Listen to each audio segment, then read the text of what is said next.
Gecenin mənzərəsiydi, qışın oğlan çağı yanvar. Canavar öz dişisiyle qara göydən də yağır qar. Canavar qarda boranda çıxıb istəyir yuvasından. Ki müğayət ola bilsin dişisindən balasından. Tozdu sakitliyi səslər, meşəmin rəngə düşürdü. Göyə ateş açılırdı, kalanetlər hürüşürdü. Gecə zülmətdə yüyürdü, canavar səslərə sarı.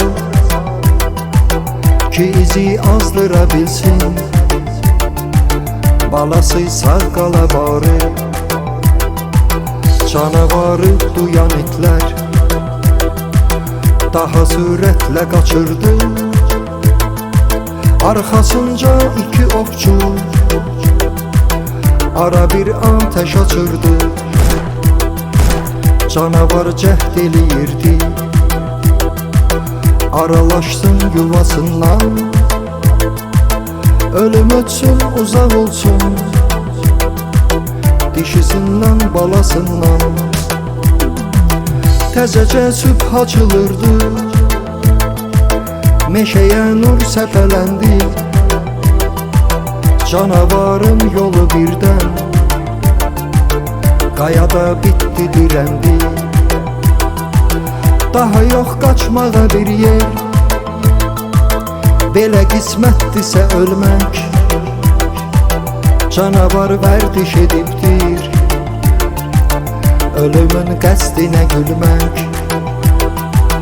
Qısa şiddətli döyüşdən salamat çıxmadı itlər. Səsi gəldikcə tüfəngin puç olub getdi ümidlər. Ateş, ateş, yenə ateş qan axırdı canavardan. Sona çatdırdı bir ömrü atılan güllə kənardan. Cana qəsd eyləyən insan demə qatil canavardır. Onu öldürmə günahdır, canavarın canı vardır.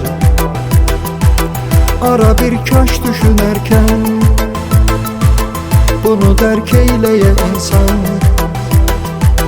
Demə qatil canavardır, özün ondan da yamansan.